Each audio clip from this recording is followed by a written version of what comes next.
برادر ملت اسلامی، السلام علیکم ورحمۃ اللہ تعالی وبرکاتہ۔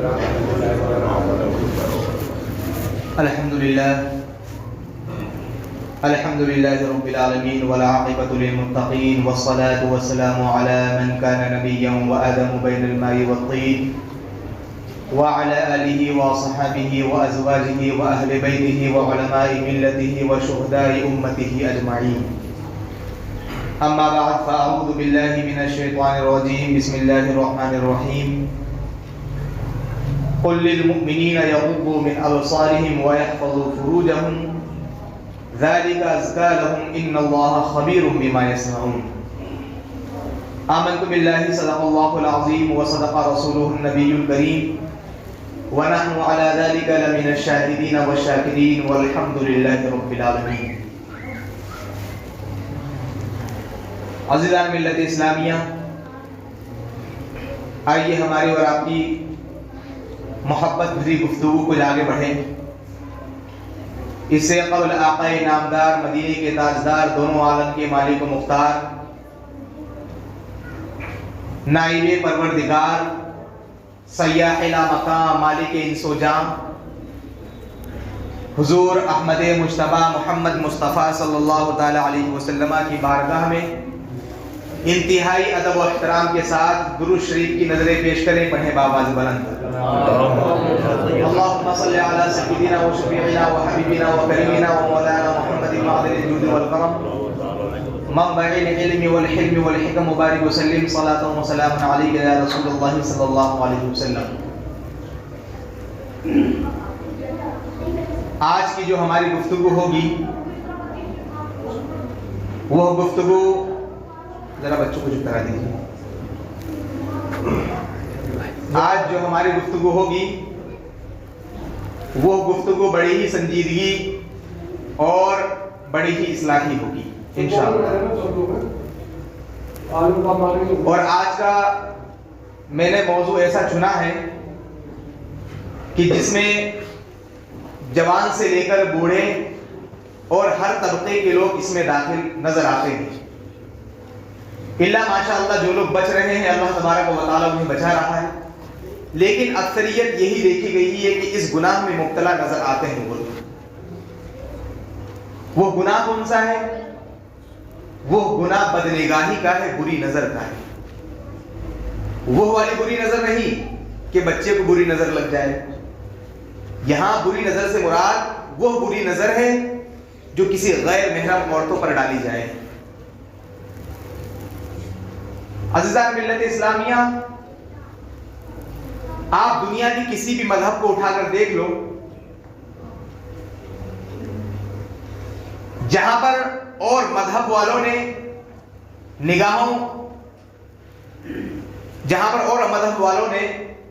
گناہوں سے روکنے کے راستے بنائے ہوں گے، لیکن تب بھی وہ روک نہیں پا رہے ہیں۔ کیوں؟ اس لیے کہ انہیں یہ بات نہیں معلوم چلی کہ آخر یہ گناہوں کا راستہ کہاں سے شروع ہوتا ہے، گناہوں کا دروازہ کون سا ہے کہ جس کو بند کر دیا جائے تو گناہ رک جائے۔ دروازہ اگر کسی نے بتایا ہے، گناہوں کے راستے کی شروعات اگر کسی نے بتائی ہے تو وہ قرآن عظیم نے بتائی ہے۔ اللہ تبارک و تعالیٰ نے فرمایا قل للمؤمنین یغضوا من ابصارهم ويحفظوا فروجهم۔ اے رسول گرامی وقار صلی اللہ علیہ وسلم، آپ مومنین سے فرما دیجئے، آپ مسلمانوں سے فرما دیجئے، کیا؟ یغضون من ابصارهم، اپنی نگاہوں کو نیچے رکھیں، وَيَحْفَظُوا فُرُوجَهُمْ، اور اپنی شرمگاہوں کی حفاظت کریں، ذَلِكَ أَزْكَىٰ لَهُمْ، اور جب وہ نگاہیں نیچے رکھیں گے اور شرمگاہوں کی حفاظت کریں گے تو یہ ان مسلمانوں کے لیے پاکیزگی ہوگی اور پاک دامنی ہوگی۔ ان اللہ خبیر بما یصنعون، اور یاد رکھیں بے شک اللہ تبارک و تعالیٰ وہ تمام باتوں سے باخبر ہے جو وہ کیا کرتے ہیں، ان تمام کاموں سے باخبر ہے جو مسلمان کیا کرتے ہیں یا جو بھی انسان کیا کرتے ہیں۔ اب بھائی مردوں کو تو حکم دے دیا گیا، مومنین مردوں کو حکم دے دیا گیا کہ مومنین مرد حضرات تو اپنی نگاہوں کو نیچے رکھیں، لیکن کہتے ہیں نا تالی ایک ہاتھ سے نہیں بجتی، تالی بجانے کے لیے دونوں ہاتھوں کا ہونا ضروری ہے۔ اور ایکسیڈنٹ ایک طرف سے نہیں ہوتا ہے، دونوں طرف سے ٹکراؤ ضروری ہے۔ تو جب مردوں کی نگاہوں پر پابندی لگا دی گئی تو کیا عورتوں کی نگاہوں کو آزاد چھوڑ دیا جاتا؟ عورتوں کی نگاہوں کو بے پرواہ چھوڑ دیا جاتا؟ فوراً اسی کے بعد اللہ تبارک و تعالیٰ نے ارشاد فرما دیا قل للمؤمنات یغضضن من ابصارهن ويحفظن فروجهن۔ اے رسول گرامی وقار، جہاں پر تم مومنین مردوں کو یہ حکم دو کہ وہ اپنی نگاہیں نیچی رکھیں، وہیں ساتھ ساتھ مومنہ عورتوں کو بھی اس بات کا حکم دے دو کہ وہ اپنی نگاہیں نیچی رکھیں اور اپنی شرمگاہوں کی حفاظت کریں۔ عزیزان ملت اسلامیہ، اس بات میں کوئی دو رائے نہیں ہے کہ کوئی بھی گناہ اس وقت تک وجود نہیں پا سکتا ہے جب تک کہ نگاہیں نہ بہکیں۔ سب سے پہلا کنیکشن کس کا جڑتا ہے؟ نگاہوں کا جڑتا ہے۔ نگاہ ہماری ایک کیمرے کی حیثیت رکھتی ہے، جب تک کوئی چیز کیمرے میں قید نہیں ہوتی ہے تب تک اس چیز کو دیکھا نہیں جا سکتا ہے۔ تو جب ہماری نگاہیں بہکے گی نہیں تو اس وقت تک کسی انسان کی نگاہ بہکے گی نہیں، اس وقت تک وہ انسان گناہ نہیں کر سکتا ہے۔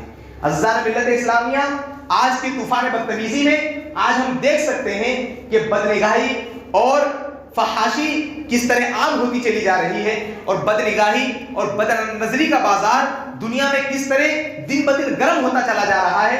اس میں کوئی دو رائے نہیں ہے کہ بد نظری اور بدنگاہی کے گناہ کو فروغ دینے میں، پھیلانے میں جہاں پر لیپ ٹاپ اور دیگر مشینوں نے کردار ادا کیا ہے، وہیں پر موبائل وغیرہ نے بھی اہم رول ادا کرتے ہوئے نظر آ رہے ہیں۔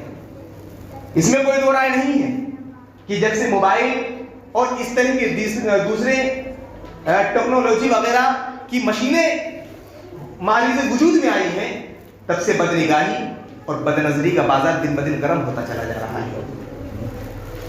عزیزان ملت اسلامیہ، لیکن الحمدللہ اسلام اتنا پاکیزہ اور مقدس مذہب ہے کہ جس نے مسلمانوں کی رہنمائی کرتے ہوئے صاف صاف اس گناہ کے دروازے پر ہی پابندی لگا دی، نہ رہے گی بانس، نہ رہے گا بانس، نہ بجے گی بانسری۔ تو آپ خود بھی اندازہ لگا سکتے ہیں کہ جو لوگ نگاہوں کی حفاظت کرتے ہیں، جو لوگ نگاہوں پر پابندی رکھتے ہیں، اپنی نگاہوں کو جو ہے غلط کاموں سے روکتے ہیں، تو اللہ تبارک و تعالیٰ ان کے دل کو اور ان کے قلب کو نور ایمان سے منور کرتا ہوا نظر آتا ہے۔ اور الحمدللہ وہ لوگ پھر عبادتوں میں اور دیگر اعمال خیر میں لطف اندوزی اور مزہ حاصل کرتے ہیں۔ آپ جانتے ہیں، علماء فرماتے ہیں کہ نماز میں جن لوگوں کو لذت نہیں آتی، اس کی ایک نشانی یہ ہے کہ ان کی نگاہیں اور ان کا دل بہک چکا ہوتا ہے۔ آپ جانتے ہیں اولیاء کرام اور انبیاء کرام کو عبادت کرنے میں اتنا مزہ کیوں آتا تھا؟ آج بعض جگہ چھوڑ کر اکثر و بیشتر جہاں بھی مزارات بنائے گئے ہیں، اسی کے پڑوس میں آپ مسجدیں بھی دیکھو گے۔ اجمیر شریف چلے جائیے تو وہاں پر بھی آپ کو مسجد ملے گی، اور بھی کئی مقامات، کئی مزارات ایسے ہیں جہاں پر ولی اللہ کا مزار ہے تو بغل میں مسجد ملے گی۔ کیوں؟ اس لیے کہ ان کی ساری زندگی اللہ تبارک و تعالیٰ کی عبادت میں نکلا کرتی تھی، اس لیے کہ دنیا کی جو سب سے مزے والی چیز تھی ان کے نزدیک، وہ سوائے رب کی عبادت کی اور کوئی چیز نہیں۔ اس کی وجہ کیا ہے؟ اس لیے کہ ان کی نگاہیں جب بھی اٹھتی تھی تو تجلیات ربانی کی طرف اٹھتی تھی۔ ان کی نگاہیں جب بھی اٹھتی تھی تو جس چیز کی طرف اٹھتی تھی اس چیز میں انہیں رب کے جلوے نظر آیا کرتے تھے۔ اگر سورج کی طرف دیکھ رہے ہیں تو سورج میں بھی اللہ تبارک و تعالیٰ کی کارکردگی نظر آ رہی ہے۔ اگر چاند کی طرف دیکھ رہے ہیں تو اس میں بھی اللہ تبارک و تعالیٰ کے جلوے نظر آ رہے ہیں۔ زمین و آسمان کی طرف دیکھ رہے ہیں، اس میں بھی اللہ تبارک و تعالیٰ کے جلوے نظر آ رہے ہیں۔ شمس و قمر میں دیکھ رہے ہیں، اس میں بھی اللہ تبارک و تعالیٰ کے جلوے نظر آ رہے ہیں۔ شجر و حجر میں دیکھ رہے ہیں، اس میں بھی اللہ تبارک و تعالیٰ کے جلوے نظر آ رہے ہیں۔ برق و ثمر میں دیکھ رہے ہیں، اس میں بھی اللہ تبارک و تعالیٰ کے جلوے نظر آ رہے ہیں۔ اسی پر بس نہیں ہے، بلکہ 18,000 مخلوقات کو جب بھی اولیاء کرام یا انبیاء کرام دیکھتے تو ہر شے میں انہیں اللہ تبارک و تعالیٰ کے جلوے نظر آیا کرتے تھے۔ ہر شے میں اللہ تبارک و تعالیٰ کے جلوے نظر آیا کرتے تھے۔ کیوں؟ اس لیے کہ ان کی نگاہیں اتنی پاکیزی اور ان کا دامن اتنا پاک دامن تھا کہ جب بھی ان کی نگاہیں اٹھتی وہ مد خضرا کی طرف اٹھ رہی ہوتی۔ ان کی نمازیں ہوتی تو مدینہ شریف کے سرزمین وہ لوگ نمازیں ادا کیا کرتے تھے۔ اور جب سے ہمارے اندر بد نگاہی اور بری نظر نے جنم لیا ہے تب سے ہماری عبادتوں کا مزہ ختم ہوتا چلا جا رہا ہے۔ اس لیے میرے عزیزوں، میرے دوستوں، قرآن کریم نے ہمیں اور آپ کی رہنمائی فرمائی ہے اور حکم دیا ہے کہ ہمیں اپنی نگاہوں کو نیچے رکھنا ہے۔ آج ہم دیکھتے ہیں کہ چوراہے پر بیٹھنے کے بعد، خاص طور پر نوجوان حضرات میری بات کو غور سے سنیں، چوراہے پر یا ہوٹل وغیرہ پر بیٹھنے کے بعد جس طرح بد نظری اور بد نگاہی کی جاتی ہے، یہ بات کسی سے پوشیدہ نہیں ہے۔ اسی لیے کہا گیا ہے، نبی پاک صلی اللہ تعالیٰ علیہ وسلم نے صحابہ اکرام سے فرمایا، صحابہ اکرام راستوں میں بیٹھے ہوئے تھے تو حضور نے فرمایا اولا تم راستوں میں نہ بیٹھو، لیکن اگر راستے میں بیٹھنا ہی ہے تو راستے کا حق ادا کرتے چلو۔ صحابہ اکرام نے عرض کیا یا رسول اللہ، راستے کا بھی کوئی حق ہوتا ہے؟ اب تک تو ہمیں یہ معلوم تھا کہ ماں باپ کا حق ہوتا ہے، اولاد کے حقوق ہوتے ہیں، رشتہ داروں کے حقوق ہوتے ہیں، راستوں کا حق کیا ہے؟ تو حضور نبی پاک صلی اللہ تعالیٰ علیہ وسلم نے فرمایا راستوں کا حق یہ ہے کہ راستوں پر بیٹھ کر تم اپنی نگاہیں نیچے رکھو۔ اپنی نگاہیں نیچے رکھو گے تو کبھی بھی تمہارے اندر بد نگاہی کا گناہ جنم نہیں لے پائے گا۔ عزیزان ملت اسلامیہ، بہت سے ایسے واقعات اس دنیا میں رونما ہوئے ہیں جو بد نظری اور بد نگاہی کی بنیاد پر ایسے واقعات رونما ہوئے ہیں جن کو سننے کے بعد روح کانپ جاتی ہے۔ عزیزان ملت اسلامیہ، ایک واقعہ میں آپ کے سامنے پیش کروں کہ جس کی بنیاد پر آپ حضرات یہ اندازہ لگا سکتے ہیں کہ بد نگاہی اور بد نظری کا گناہ کتنا سخت اور کتنا ہارڈ ہوتا ہے۔ اور میں جن کا واقعہ سنانے جا رہا ہوں وہ لوگ کوئی معمولی لوگ نہیں تھے، بلکہ میں ایسے دو مؤذن کا واقعہ سنانے جا رہا ہوں جن مؤذن یعنی اذان دینے والا، جو دو بھائی تھے اور وہ دونوں بھائی مؤذن گیری کیا کرتے تھے، اور پتہ ہے انہوں نے اذان ایک وقت، دو وقت، تین وقت نہیں دی ہے، بلکہ تقریباً 30 یا 35 سال وہ لوگ مسلسل اذان دیتے رہے۔ اصل میں ہوا یہ تھا، بد نگاہی و بد نظری کا میں آپ کو جو ہے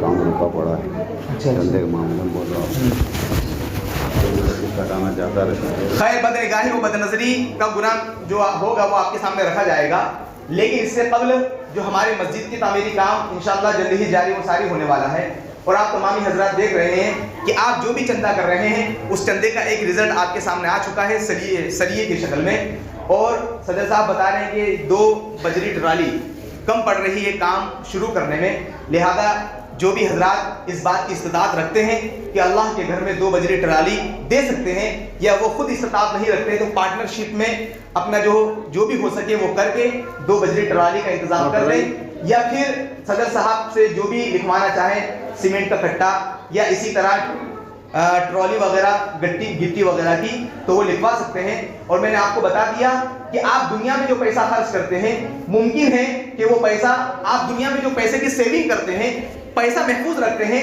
تو ممکن ہے کہ وہ پیسہ کسی نہ کسی طرح آپ کا ختم ہو جائے، لیکن اللہ کی بارگاہ میں جو پیسہ دیا جائے گا وہ پیسہ کبھی ختم ہونے والا نہیں ہے، اور اس پیسہ کا رزلٹ اور یہ کمائی اللہ تبارک و تعالی اس کا بہتر سے بہتر بدلہ آپ کو قیامت کے دن عطا فرمائے گا۔ 1 کٹا سیمنٹ، اکبر آپ کا نام؟ بابو بھائی کی طرف سے ماشاءاللہ 1 کٹا سیمنٹ جو ہے لکھا جا رہا ہے، اور بھی جو حضرات دینا چاہیں اپنے والدین کے نام پر جھولی بھی گھومی، ٹھیک ہے نا، اور جھولی بھی ابھی چند ہی لمحات کے بعد گھومے گی، تو اس میں بھی جو حضرات کچھ دینا چاہیں دے سکتے ہیں۔ اور گزشتہ جمعے کو میں نے بیان کیا تھا کہ ماں باپ کے تعلق سے کہ جن کے ماں باپ اس دنیا سے رخصت ہو چکے ہیں، اگر وہ اپنے ماں باپ کے لیے کچھ کرنا چاہتے ہیں تو ان کے لیے یہ بہترین موقع ہے کہ وہ مسجد میں دیں، تاکہ مسجد جب تک قائم رہے اور نمازی حضرات جب تک اس میں نماز پڑھتے رہیں تو جس نے دیا ہے اس کو تو ثواب ملنا ہی ملنا ہے، اور پلس جس کے نام سے دیا گیا ہے ان کے والدین کو بھی ثواب ملے گا۔ تو یہ بہترین اسلام نے سسٹم بنایا ہے۔ تو جو بھی حضرات جو کچھ دینا چاہیں، دیکھیے مسجد آپ کی ہے، یہ ہماری اور آپ کی سوچ ہونی چاہیے، یہ مسجد ہماری ہے، جس طرح مسجد ہم نے مسجد کو اتنا تعمیر کیا ہے اور آگے بھی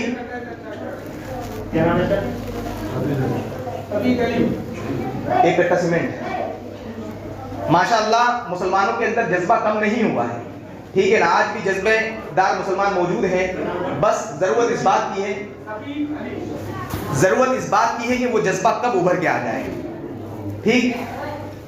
تو جو بھی حضرات اللہ تعالیٰ نے جس کو جس حیثیت سے نوازا ہے وہ اپنے اعتبار سے جو ہے لکھوا سکتا ہے یا پھر جھولی میں گھموا سکتے ہیں۔ مسجد تعمیر اللہ تبارک و تعالی ہر مسلمان کی کمائی میں بے پناہ ترقی عطا فرمائے اور ایسی مال و دولت عطا فرمائے جس مال و دولت کے ذریعے مسلمان اپنے گھر کا فائدہ کریں اور ساتھ ساتھ میں دین و سنیت کا فائدہ کریں، اور ایسے مال سے اللہ تبارک و تعالی بچا لے جو مال ملنے کے بعد انسان فرعون بن جائے اور راہ خدا سے ہٹ کر وہ جہنم کا مستحق بن جائے۔ ہمیشہ ہمیں اور آپ کو یہ دعا کرنی چاہیے، یا اللہ ہمیں ایسی دولت عطا فرما جس دولت میں ہماری اور ہمارے گھر والوں کی بھلائی ہو، اور ایسی دولت سے ہم سب کو محفوظ فرما دے کہ جو ملنے کے بعد ہم تیری راہ سے بھٹک جائیں اور جہنم کے راستے کو اختیار کر لیں۔ اللہ ماشاء اللہ بہت سے اللہ کے بندے ایسے بھی ہیں جنہیں دولت ملنے کے بعد وہ مزید اللہ تبارک و تعالیٰ کا شکریہ ادا کرتے ہیں، اور جن کے پاس دولت نہیں ہوتی ہے وہ لوگ بھی شکریہ ادا کرتے ہیں، کیونکہ اللہ تبارک و تعالیٰ نے فرما دیا لئن شکرتم لازیدنکم ولئن کفرتم ان عذابی لشدید۔ اگر تم میرے شکر گزار بندے بنے رہے، اگر تم نے میرا شکریہ ادا کرنا شروع کر دیا تو میں تم پر اپنی نعمتیں اور زیادہ کروں گا، وَلَئِن كَفَرْتُمْ إِنَّ عَذَابِي لَشَدِيدٌ، اور اگر تم نے میری ناشکری کرنا شروع کر دی تو یاد رکھو میرا عذاب بہت سخت ہے۔ تو اللہ تبارک و تعالیٰ کا ہر حال میں ہمیں اور آپ کو شکر گزار بندہ جو ہے ہونا چاہیے۔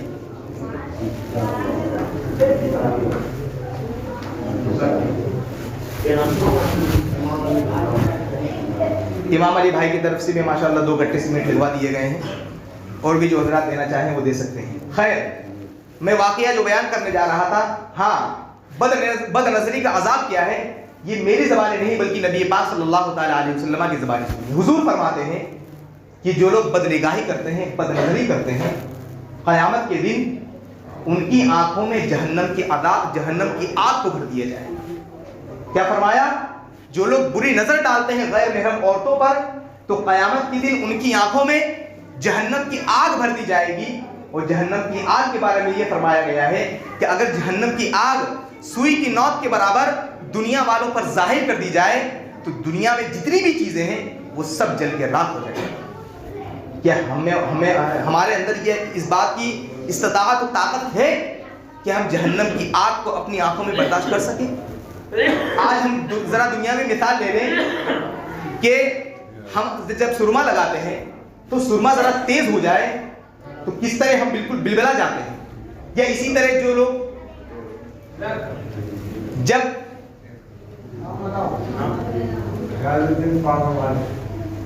ریاض الدین جناب ریاض الدین صاحب پاڑون والوں کی طرف سے 1 کٹا سیمنٹ ماشاءاللہ۔ تو آپ ذرا غور کریں، توجہ فرمائیں کہ آج جب ہم سرما لگاتے ہیں اور سرما ذرا تیز ہو جائے تو کس طرح ہم بلبلا جاتے ہیں، یا اس طرح جب پیاز کاٹی جاتی ہے اور پیاز کا جو جھاڑ لگتا ہے آنکھوں میں تو کتنی سخت تکلیف ہوتی ہے۔ تو عزیزان ملت اسلامیہ، قیامت کے دن اگر ہماری اور آپ کی آنکھوں میں بد نگاہی اور بد نظری کے گناہ کی بنیاد پر جہنم کی آگ جھونک دی جائے تو کیا ہم اس بات کی طاقت رکھتے ہیں کہ ہم برداشت کر لے جائیں گے؟ اور دوسری حدیث میں نبی پاک صلی اللہ علیہ وسلم نے یہ فرمایا جو لوگ بد نگاہی اور بد نظری کیا کرتے ہیں، بری نظر عورتوں پر ڈالا کرتے ہیں، تو قیامت کے دن ان کی آنکھوں میں جہنم کی آگ کی سلاخیں ڈال دی جائیں گی۔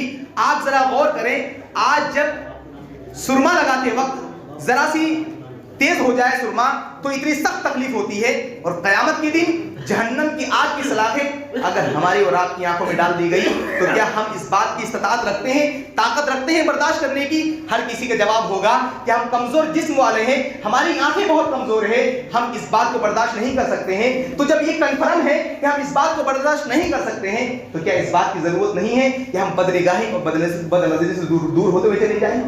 عزیزان ملت اسلامی، واقعی بد نگاہی اور بد نظری کا انجام بہت برا ہے۔ ایک آخری واقعہ میں پیش کر کے اپنی بات کو ختم کر رہا ہوں۔ ایک ایسے شخص کا واقعہ پیش کر رہا ہوں جن 2 بھائیوں نے 30 اور 35 سال بغیر کسی عوض کے بلکہ فی سبیل اللہ مسجد میں اذان دیتے رہے ہیں۔ عزیزان ملت اسلامیہ، ایک شخص نے کعبہ شریف میں حاضری دے کر ایک شخص ایک ہی دعا کر رہا تھا، اور کعبہ شریف کا جو گلاف جو کپڑا ہوتا ہے اس کپڑے کو پکڑ کر وہ ایک ہی دعا کر رہا تھا، یا اللہ جب بھی میرا خاتمہ ہو تو مجھے ایمان پر اٹھانا، مجھے حالت اسلام میں اٹھانا، مجھے مسلمان ہی رکھ کر اٹھانا، مجھے مسلمان ہی کی حالت میں اٹھانا۔ عزیزان ملت اسلامیہ، جب ایک بزرگ نے دیکھا کہ اے نوجوان تو ایک ہی دعا کر رہا ہے, یہ تو رب کی بارگاہ ہے, یہاں تو جو دعا مانگی جاتی ہے وہ رب کی بارگاہ میں قبول ہوتی ہے. کیوں؟ اس لیے کہ مکہ شریف کی سرزمین وہ مقدس سرزمین ہے جہاں پر ایک رکعت پڑھنے کا ثواب اللہ تبارک و تعالیٰ 50,000 رکعت پڑھنے کے برابر عطا فرماتا ہے. عزیزان ملت اسلامیہ, اس سرزمین پر وہ نوجوان ایک ہی دعا مانگ رہا تھا, یا اللہ جب بھی میری آخری حالت آئے تو مجھے حالت اسلام ہی میں اٹھانا, مسلمان ہی کی حالت میں اٹھانا. عزیزان ملت اسلامیہ, اس بزرگ نے پوچھا, اے نوجوان آخر تم ایک ہی دعا کیوں مانگ رہے ہو, اس کے علاوہ اور بھی دعائیں مانگ سکتے ہو. تو اس نے اپنا ماجرا پیش کیا کہ حقیقت میں مسئلہ یہ ہے کہ میرا ایک بھائی تھا جس نے تقریباً 30 یا 35 سال بغیر کسی عوض کے, بغیر کوئی پیسہ لے کر اللہ کے گھر میں مؤذن گیری کرتا رہا, اذان دیتا رہا, لوگوں کو نمازوں کی دعوت دیتا رہا. اور آپ جانتے ہیں نا, جو اذان دینے والا ہوگا, جو مؤذن ہوگا, اس کی ایک وقت کی نماز نہیں چھوٹے گی, وہ 5 وقتہ نمازوں کا پابند ہوگا. عزیزان ملت اسلامیہ, وہ نوجوان کہتا ہے جب میرے بھائی کا آخری وقت آیا تو اس نے گھر والوں سے کہا کہ قرآن پاک لایا جائے. گھر والوں نے سوچا کہ یہ قرآن پاک اس لیے منگا رہا ہے کہ سینے پر قرآن پاک کو رکھ کر اپنی روح, یہ اس کی روح اس کے جسم سے رخصت ہو جائے گی, بطور تبرک قرآن پاک کو منگا رہا ہے. عزیزان ملت اسلامیہ, جب اس شخص نے قرآن پاک کو منگایا تو قرآن پاک پر ہاتھ رکھ کے کہتا ہے کہ یاد رکھو اور سب لوگ غور سے سن لو کہ میں قرآن کے تمام احکامات سے انکار کرتا ہوں اور میں مذہب عیسائیت اختیار کر کے مر رہا ہوں. اللہ اکبر کبیرہ. قرآن پاک پر اس نے ہاتھ رکھا اور کہا کہ میں قرآن کی تمام آیتوں سے, تمام احکامات سے انکار کرتا ہوں اور میں مذہب عیسائیت, عیسائیوں کا جو مذہب ہے وہ اختیار کر کے مر رہا ہوں. عزیزان ملت اسلام, یہ اتنا کہا اور اس کی روح اس کی جسم سے نکل گئی. دوسرے بھائی نے بھی تقریباً 28 یا 30 سال فی سبیل اللہ کے گھر میں اذان دی, لوگوں کو نمازوں کی طرف بلاتا رہا, لیکن آخری وقت آیا تو اس کا معاملہ بھی یہی ہوا. عزیزان ملت اسلامیہ, جب اس بزرگ نے یہ واقعہ سنا اس نوجوان سے تو ان کی روح کانپ گئی اور ان کی آنکھوں سے آنسو جاری ہو گئے کہ یا اللہ یہ کیسا ماجرا ہے. تو بزرگ نے پوچھا, اے نوجوان ذرا یہ تو بتا کہ تیرے بھائیوں کے اندر کوئی ایسی برائی تھی کہ جس کی بنیاد پر اللہ تبارک و تعالیٰ نے ان دونوں بھائیوں کا یہ حشر کیا؟ تو اس نوجوان نے کہا کہ میرے عزیز, میرے دوست, مجھے یہ تو نہیں معلوم جناب کہ میرے بھائیوں کے اندر کوئی برائی تھی یا نہیں تھی.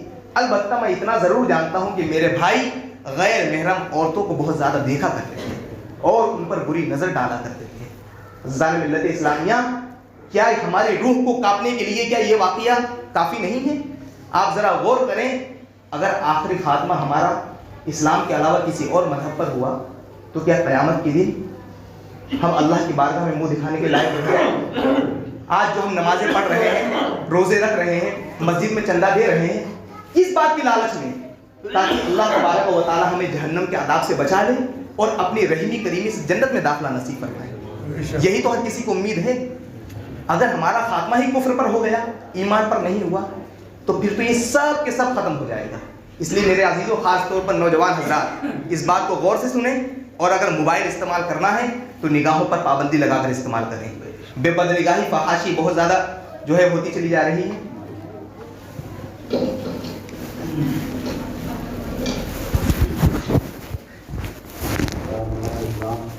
السلام علیکم.